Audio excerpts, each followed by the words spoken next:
जय हिंद मेरे प्यारे साथियों, आप सभी का एग्जाम विद शिवम में स्वागत है। हम प्रतिदिन लेकर आते हैं एसएससी जीडी का प्रीवियस ईयर प्रैक्टिस सेट, जिसमें हम देखते हैं 20 सामान्य ज्ञान के प्रीवियस ईयर प्रश्न। तो आज का यह वीडियो है और इसमें हम देख लेते हैं कि कहाँ कहाँ से प्रश्न हम लेकर आए हैं। तो एसएससी जीडी में करंट अफेयर्स के 3 प्रश्न, 3 के से 4 के आसपास प्रश्न देखे जाते हैं। तो इस हम प्रैक्टिस सेट में उसी के हिसाब से प्रश्न लेकर आए हैं जो परीक्षाओं में जितने प्रश्न पूछे जाते हैं एसएससी जीडी द्वारा।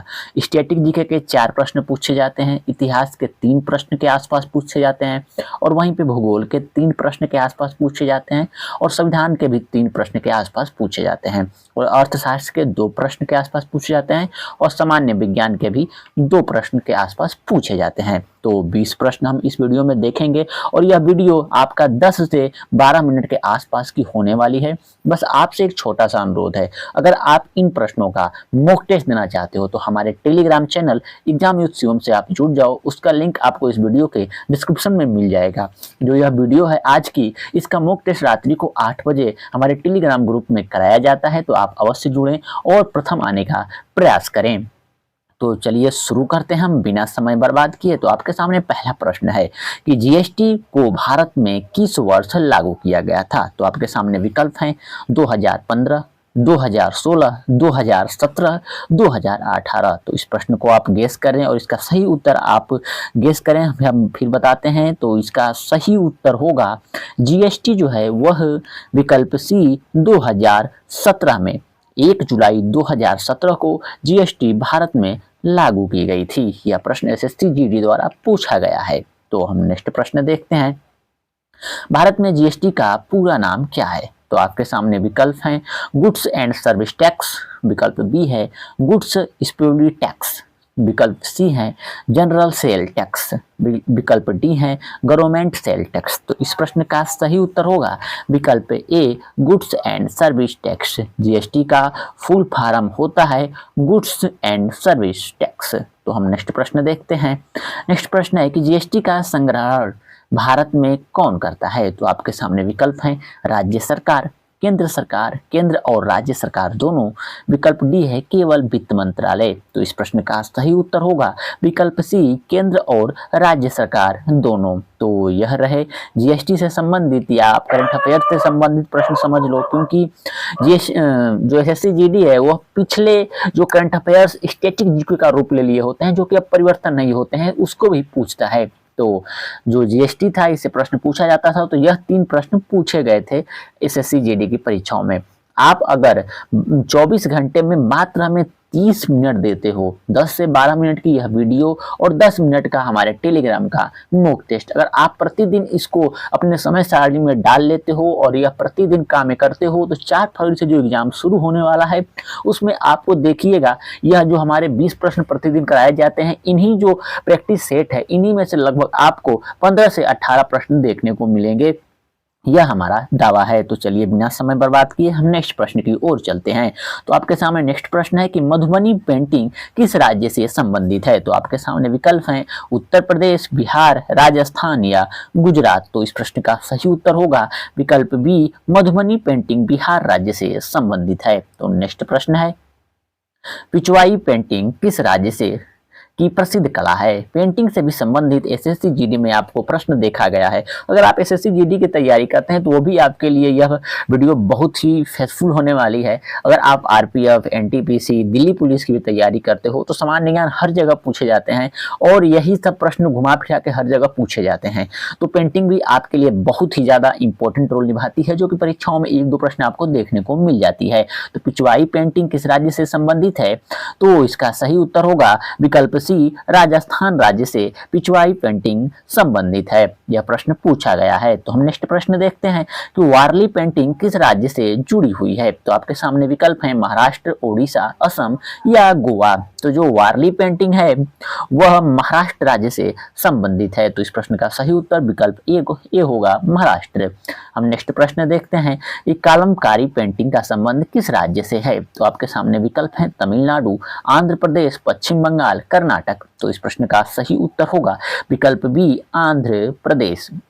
देखिए जो हम प्रश्न लेकर आते हैं, जैसे करंट अफेयर्स का हमने 3 प्रश्न देखा, अभी यह 4 प्रश्न देख रहे हैं स्ट्रेटेजी के, तो हम प्रतिदिन टॉपिक वाइज लेकर आते हैं। पिछले अगर हमने आपने वीडियो देखा होगा तो उस वीडियो में हमने आपको स्टेट का या स्टेट का जो नृत्य होता है वह बताया है, जो कथक गली होते हैं उन सब के बारे में भी हमने बताया है। तो इसी प्रकार हम टॉपिक वाइज हर एक वीडियो में हर एक चैप्टर से हर एक टॉपिक वाइज हम आपको कवर करा रहे हैं। तो चलिए नेक्स्ट प्रश्न देखते हैं। आप सारी वीडियो को जरूर देखें और उन्हें प्रश्नों को याद करने का प्रयास करें और मॉक टेस्ट से जरूर जुड़ें। तो नेक्स्ट प्रश्न है कि कुशल वंश के सबसे महान शासक कौन थे? तो आपके सामने विकल्प हैं कनिष्क, चंद्रगुप्त मौर्य, अशोक या समुद्रगुप्त। तो इस प्रश्न का सही उत्तर होगा विकल्प ए कनिष्क। कुशल वंश के शासक कनिष्क थे। तो हम नेक्स्ट प्रश्न देखते हैं। शक वंश का संस्थापक कौन था? तो आपके सामने विकल्प हैं चंद्रगुप्त मौर्य, रुद्रदामन या कार्तिकेय या अश्वघोष। तो इस प्रश्न का सही उत्तर होगा रुद्रदामन। शक वंश के संस्थापक थे रुद्रदामन। तो हम नेक्स्ट प्रश्न देखते हैं। नेक्स्ट प्रश्न है कि हर्षवर्धन ने अपनी राजधानी कहाँ बनाई थी? तो आपके सामने विकल्प हैं पाटलिपुत्र, कन्नौज या विकल्प सी उज्जैन या विकल्प डी दिल्ली। तो इस प्रश्न का सही उत्तर होने वाला है विकल्प बी कन्नौज। हर्षवर्धन ने अपनी राजधानी कन्नौज में बनाई थी।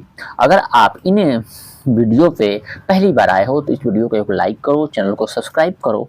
और हम नेक्स्ट प्रश्न अब देखते हैं। नेक्स्ट प्रश्न है आपके सामने कि वायुमंडल में सबसे अधिक मात्रा में कौन सी गैस पाई जाती है? तो आपके सामने विकल्प हैं ऑक्सीजन, नाइट्रोजन, कार्बन डाइऑक्साइड या हाइड्रोजन। तो इस प्रश्न का सही उत्तर होगा वायुमंडल में सबसे ज्यादा अधिक मात्रा में पाई जाने वाली गैस नाइट्रोजन है, जो कि लगभग 78% के आसपास पाई जाती है। तो यह भी प्रश्न पूछा गया है एसएससी जीडी द्वारा या अन्य भी किसी भी परीक्षाओं में पूछा गया, तो आगे आने वाली परीक्षाओं में आपके लिए पूछे जाने की प्रबल संभावना यहां से बनती है। तो हम नेक्स्ट प्रश्न देखते हैं।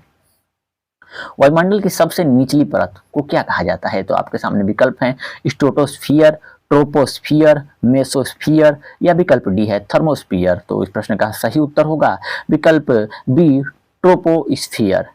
वायुमंडल की सबसे निचली परत को हम ट्रोपोस्फियर कहते हैं। तो हम नेक्स्ट प्रश्न देखते हैं। नेक्स्ट प्रश्न आपके सामने आ रहा है कि नेक्स्ट प्रश्न है कि ओजोन परत वायुमंडल की किस परत में स्थित होते हैं? तो आपके सामने विकल्प हैं ट्रोपोस्फियर, विकल्प बी है स्ट्रोस्फियर, विकल्प सी है मेसोस्फियर और विकल्प डी है थर्मोस्फियर। तो इस प्रश्न का सही उत्तर होगा विकल्प बी स्ट्रेटोस्फियर, जो कि ओजोन परत वायुमंडल की स्ट्रेटोस्फियर परत में स्थित है। तो हम नेक्स्ट प्रश्न देखते हैं।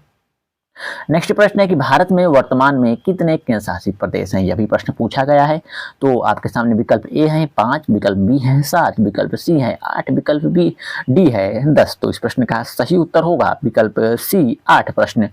देखा जाए तो यह प्रश्न आपको बहुत हल्के लग रहे होंगे, लेकिन हम कठिन की तरफ ज्यादा पढ़ते हैं और यह जो एसएससी जीडी हुआ, यूपी पुलिस हुआ या आरपीएफ कांस्टेबल हुआ, यह छोटे कद की नौकरियां हैं। तो यहाँ पर आसान ही प्रश्न पूछे जाएंगे। दिल्ली पुलिस हुआ, लेकिन हम लोग क्या है कि इस यूट्यूब की दुनिया में सभी लोग विस्तृत से पढ़ाने के चक्कर में आपको बहुत लंबा लंबा दूर दूर तक पढ़ाते हैं, बहुत बड़ा चौड़ा पढ़ाते हैं। और जब क्या होता है परीक्षा में बैठते हो तो छोटे छोटे प्रश्न पूछे जाते हैं, तो वहाँ पर आप कंफ्यूज हो जाते हो क्योंकि ऐसे प्रश्न आप पढ़े ही नहीं होते हो और यहीं पे आप गलती कर जाते हो। तो हम छोटे से आपका लेवल धीरे धीरे बढ़ाते जाएंगे और पहले हम छोटे छोटे आसान आसान प्रश्नों को देखते जाएंगे, फिर धीरे धीरे लेवल को बढ़ाते जाएंगे और 4 फरवरी आते आते आपको कठिन से कठिन, आसान से आसान सारे प्रश्नों को हम इस वीडियो, इस सीरीज के माध्यम से आपको हम कवर करा देंगे। तो नेक्स्ट प्रश्न देखते हैं। भारतीय संविधान का कौन सा अनुच्छेद नागरिकता से संबंधित है? तो आपके सामने विकल्प हैं। विकल्प ए अनुच्छेद 5 से 11, विकल्प बी है अनुच्छेद 12 से 15, विकल्प सी है अनुच्छेद 1 से 4, विकल्प डी है अनुच्छेद 20 से 25। तो इस प्रश्न का सही उत्तर होगा विकल्प ए अनुच्छेद 5 से 11। नागरिकता से संबंधित अनुच्छेद 5 से 11 से, यह जो कि नागरिकता अनुच्छेद 5 से 11 से संबंधित है। तो हम नेक्स्ट प्रश्न देखते हैं। आपके सामने नेक्स्ट प्रश्न है कि भारत एक संघ है, यह वाक्य संविधान के किस भाग में वर्णित है? तो आपके सामने विकल्प है भाग 1, भाग 2, विकल्प सी है भाग 3, विकल्प डी है कि भाग 4। तो इस प्रश्न का सही उत्तर होगा विकल्प ए भाग 1। भारत एक संघ है, यह भाग 1 के संविधान में वर्णित है। तो हम नेक्स्ट प्रश्न देखते हैं।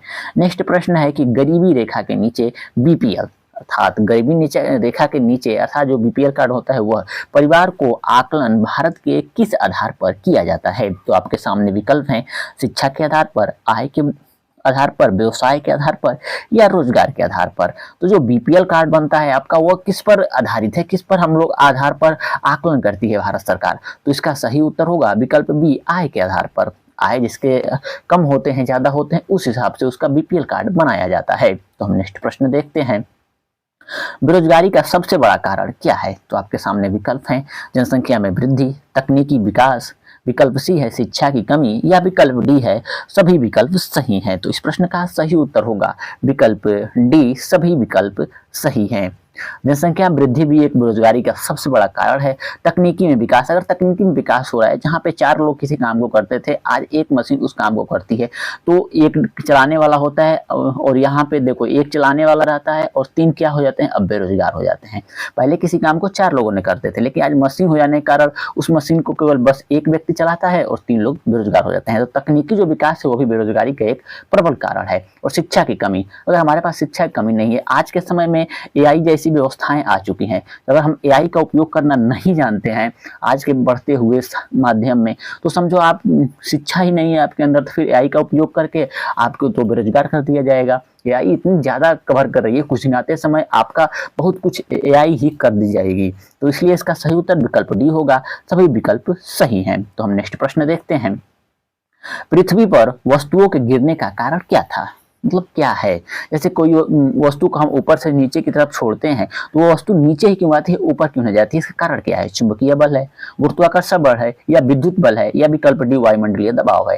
तो इस प्रश्न का सही उत्तर होगा विकल्प बी, गुरुत्वाकर्षण बल। गुरुत्वाकर्षण बल के कारण पृथ्वी पर कोई भी सामान गिरता है। यह भी प्रश्न पूछा गया है लैंग्वेज को चेंज करके, तो अगर आपको लैंग्वेज को समझने में दिक्कत होगी तो इस प्रश्न को आप गलत कर सकते हो, लेकिन इसका यही होगा गुरुत्वाकर्षण बल। अब देखते हैं हम नेक्स्ट प्रश्न, उस वीडियो का यह अंतिम प्रश्न होने वाला है कि गुरुत्वाकर्षण का मूल पृथ्वी पर सबसे अधिक कहाँ होता है? तो आपके सामने विकल्प हैं, ध्रुवों पर, भूमध्य रेखा पर, समुद्रीय तल पर, या पहाड़ों पर? तो इस प्रश्न का सही उत्तर होगा विकल्प ए, ध्रुवों पर। गुरुत्वाकर्षण का मूल्य पृथ्वी पर सबसे अधिक ध्रुवों पर लगता है। सबसे ज्यादा ध्रुव है पृथ्वी का, वहां पे यहाँ पे जो ध्रुव है, यह दोनों यहाँ पे पृथ्वी का बहुत ही ज्यादा आकर्षण बल वहां पे लगता है, पृथ्वी बहुत ज्यादा से उसको खींचती है। तो यह रहे आज के 20 इंपॉर्टेंट प्रश्न जो कि एसएससी जीडी अपनी परीक्षाओं में बार बार रिपीट करके पूछी हुई है। तो यह रहे आपके प्रश्न, आपने देखा आपके कितने प्रश्न सही हुए, आप इस वीडियो के कमेंट में जरूर बताएं। और यह रहा आपके होमवर्क का प्रश्न, जिसका उत्तर आपको इस वीडियो के कमेंट में बताना है। तो प्रश्न देख लेते हैं हम कि इलाहाबाद में जो महाकुंभ मेला अभी फिलहाल भी लगा है, तो जो कितने वर्षों के अंतराल पर आयोजित किया जाता है? तो इसका विकल्प है 6 वर्ष, 12 वर्ष, 10 वर्ष और 8 वर्ष। अभी इलाहाबाद में आपका कुंभ मेला आपने देख रखा है, तो यह कितने वर्ष के बाद लगता है, इसका उत्तर आपको इस वीडियो के कमेंट में बताना है। और आप हमारे टेलीग्राम चैनल से जरूर जुड़ें, और आप इस चैनल पर नए हो तो इस वीडियो को लाइक करो, चैनल को सब्सक्राइब करो, अपने दोस्तों को शेयर करो। अब हम मिलेंगे नेक्स्ट वीडियो में नेक्स्ट इंपॉर्टेंट प्रश्नों के साथ। तब तक आप अपना ख्याल रखें और पढ़ाई करते रहें।